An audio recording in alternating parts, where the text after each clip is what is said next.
Welcome to the deep dive. We're about to explore a really gripping crime story. At least that's how our source material frames it. Yeah, it's a case that apparently even shocked the Mumbai police, which is saying something. Definitely. We're focusing on the alleged criminal activities surrounding a figure known as Ayee Saheb or Asha Parab in the Nashik Deshpande area. And what hits you straight away from the source is this pervasive atmosphere of fear. It seems like this whole community was just under her thumb. Right. Her word was law, apparently, and going against her, well, that had serious consequences. It really makes you wonder how she built up that kind of dominance. It does. And, the title of the source mentions a women gang, but honestly, it seems much more complex than that. Exactly. It looks like a really intricate network.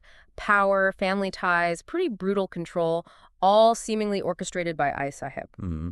So our goal today isn't just to run through the sensational stuff. We want to actually dissect the dynamics underneath. How did she create this climate? And who got caught up in it all? Well, quite a few people got tangled in that web. There are her sons, Ganesh and Prakash, Okay. then her nephew, Suraj. Also, Meena, who is a reporter's wife. Ah, the reporter Arun Jadhav, right? That's him. And Inspector Deshmukh, plus a rival figure, this Pandurang Satam. They all play pretty significant roles in how this whole disturbing story unfolds. Okay, quite the cast of characters. Yeah. Let's start with that control Ayee Saheb had. Nashik Deshpande sounds like it was under a heavy cloud. People were genuinely afraid.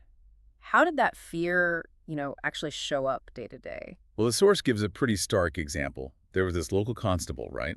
He apparently arrested Prakash, one of the sons, for drunk driving. Okay. Seems straightforward enough. You'd think. But the very next day, that same constable found dead in a dustbin. Wow. Yeah. Okay. I mean, that single incident just screams volumes about her reach, her ruthlessness. It wasn't just about punishing that guy. It was a message to everyone else. Don't challenge us. Chilling. And it wasn't just ordinary folks living scared, was it? It sounds like even political groups and the local police might have been influenced. How could she manage that? Exactly. The implication is she was strategic, cultivating connections, exerting influence across the board, politics, business, even inside the local police force. Which creates this feeling of impunity, right? Like she and her people could do anything. Precisely. And it allowed all sorts of illicit stuff to flourish. Mhm. Forced land grabs, illegal businesses run by someone called Brother, presumably connected to her, all happening without challenge, really messing with people's lives and livelihoods. So it makes you wonder, were there weaknesses in Nashik Deshpande socially or economically that made it, I guess, ripe for someone like her to take over? That's a really good question. The source doesn't spell it out, but you have to assume those vulnerabilities existed. Okay, so we've got this external pressure, this reign of fear, but inside Ayee Saheb's own family, things sound just as volatile, like a real pressure cooker. Oh, absolutely. What's really revealing is the tension, the outright rivalry between her sons Prakash and Ganesh. Ah, yes. The source makes it pretty clear Ganesh was the favorite. He was the one being groomed, seemingly, to take over eventually. And Prakash resented that, I imagine. Understandably, yeah. Big time resentment. It just shows how power can mess up even close family relationships, doesn't it?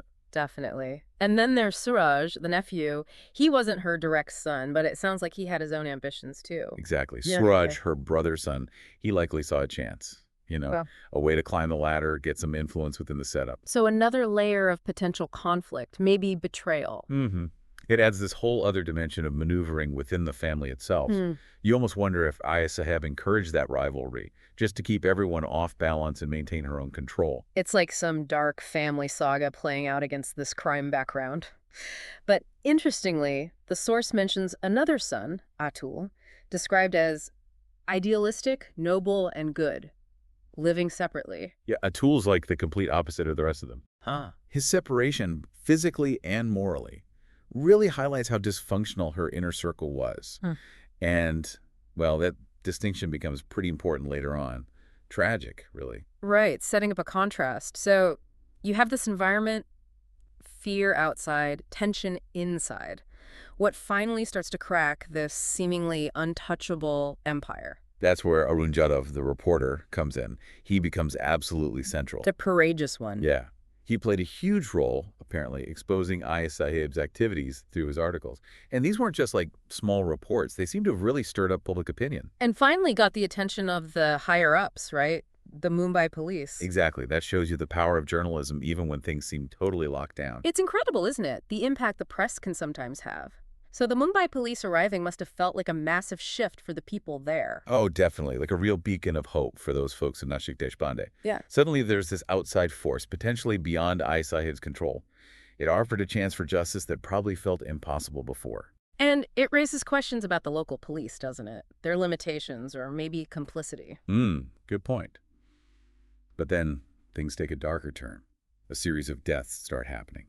Ganesh, the favored son, is killed in what's officially called an encounter with the police. Yeah, that description, encounter, sounds suspicious, given everything else. It really does. And the source hints that Prakash, the other brother, might have been involved somehow. How so? Apparently, Prakash knew this encounter was planned, but didn't warn Ganesh. Oh. Yeah, that inaction. It strongly suggests a motive, right? And it just underlines how broken and dangerous things were within that family. Makes you wonder if these encounters were, like, a standard tactic there. And what that says about law and order, then Atul gets murdered, the good son. Right. His death becomes a major focus for the investigation. And tragically, not long after, the reporter who exposed everything, Arun Jadhav, he's murdered too. Yeah, these deaths just escalate everything dramatically. And get this Pandurang Satam, Ayee Saheb's rival. He admits paying Jadhav to write articles against her. Whoa. But he strongly denies killing him. He claims it was all a setup, an attempt to frame Ayee Saheb for the murder. Wow, okay, so it's just this incredibly tangled mess of accusations and motives. Exactly, a classic complex web. So the Mumbai police step in. Who do they suspect first for Atul's murder? Well, initially, the finger points towards Vithal. He's identified as Prakash's brother. Okay, another brother in the mix. Why him? He was apparently at Mina's house. That's the reporter's wife's place where Atul was actually killed, so proximity. It makes sense. But the investigation quickly moves on, or widens, I guess. Other pieces start falling into place, and Suraj, the nephew, becomes a person of interest too. Suraj. What links him to Atul's murder? Well, a couple of things. First, his connection to Ganesh's death. Remember, he was with Ganesh on the day of that police encounter. Right. And second, his phone records. They placed him near Mina's house around the time Atul was killed. So he's near both key events. Not looking good for him. Definitely puts him on the radar. But the real breakthrough in Atul's murder, the absolute key thing, comes from physical evidence. Ah, what was it? Fingerprints. Found on something called a sarota. A sarota? What's that? It's like a beetle nut cutter. Pretty common household item in some parts of India. Got it. And whose fingerprints were on it? This is the shocker. Forensics matched them too. Ayee Saheb herself. No way, she killed her own son, Atul. Directly implicated her, yes. Why? What could possibly be the motive for killing Atul, the one described as good? It just seems unthinkable. The source suggests it was pure rage. She apparently believed Atul hadn't passed on a crucial warning about Ganesh's upcoming encounter. So she blamed him for Ganesh's death. Yes, she held him responsible.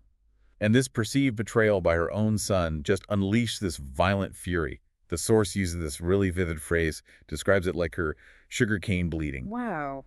That's intense. It paints a picture of just how volatile she was. Maybe irrational, even. Exactly. Highlights the terrifying nature of her power. Okay, so amidst all this family violence and intrigue, there's another really disturbing story involving a woman named Neha Pawar. This seems to show a different side of Ayee Saheb's power, right? Controlling people outside the family. Absolutely. Neha's story is tragic, and it really underscores Ayee Saheb's ruthlessness, but also Prakash's, well, his depravity. What happened? Neha's family owned land Ayee Saheb wanted. They resisted her attempts to take it. And knowing Ayee Saheb? They were killed. Brutally. After that, Prakash, who apparently had become obsessed with Neha, kidnapped her. My God. And they tried to cover this up, didn't they? Make it look like something else. They concocted this whole false story, pretended Neha had willingly married Prakash. Just to protect themselves, obviously. Unbelievable. How did the truth come out? Well, Neha had an uncle. And incredibly, despite the fear everyone felt, he was brave enough, maybe emboldened by the Mumbai police being there, to actually file an FIR, a police report. That took guts. A huge amount of courage, and it was absolutely crucial in starting to unravel the lies. So, Neha's trapped in this terrifying situation. How did the police get past the charade Prakash and Ayee Saheb put up? The Mumbai police, they were persistent. They weren't fooled by the whole stage setup at Prakash's house, trying to make Neha look like a happy wife. Good for them. Yeah. Through careful investigation and probably some very sensitive questioning, Neha eventually found the strength to tell them the real story. The horrific truth about the kidnapping, her parents' murders, everything. That must have been incredibly difficult for her. And what about Prakash's motive for wanting Ganesh gone? Did that become clear too? His ambition? Oh, crystal clear. His main reason for, well, basically setting up Ganesh's death was to get him out of the way. To eliminate the competition. Exactly. Ganesh was the heir apparent, the main obstacle to Prakash taking over Ayee Saheb's power structure. It just shows how ruthless that ambition was, even within the family. And ironically, it seems like Ayee Saheb herself kind of sealed their fate in the end. It does seem that way. Mm. In a final, desperate attempt to, I don't know, regain control or maybe manipulate the outcome as things fell apart, she inadvertently led the police right to where Prakash was hiding. Wow. Her own move backfired completely. Completely. Sealed his fate and implicated herself even further. So what happened to Prakash legally? What was he charged with? He was formally charged with kidnapping and raping Neha Pawar, Okay. and also with the murders of her parents. Finally, the system started to catch up with him. And Ayee Saheb, the woman who wielded all that power and fear, what was the end result for her? The source wraps it up by saying it was her definitive downfall. It emphasizes that old saying, with great power comes great responsibility. Which she clearly ignored. Totally misused it. Yeah. And ultimately, it led to her own ruin, the collapse of her whole network. It's a stark reminder, really, that nobody's truly above the law forever. It really is sobering, thinking about the consequences of that kind of unchecked power, the damage it does to people, whole communities. This whole deep dive into Nashik Deshpande, it just unveiled this shocking series of events. Greed, ambition, just a total disregard for life. Yeah, and what really stands out are the twists. The unexpected turns. The family stuff is so tangled, the betrayals, the way suspicion kept shifting. It keeps you on edge. It really does. It's a powerful illustration of how family dynamics, ambition, fear, how they can all get horribly intertwined and lead to such extreme, tragic results. It forces you to think about power itself, doesn't it? How seductive it can be, how easily it seems to corrupt people, even those who seem untouchable at first. And it leaves you, the listener, with a pretty big question, I think. What allows that kind of unchecked power to take root in the first place? What societal factors are at play? And maybe what's our own responsibility in challenging those kinds of abuses when we see them? Yeah, it's a lot to think about. The story of Ayee Saheb, while it's deeply unsettling, it's definitely a potent lesson about the real, often devastating cost of power without any accountability.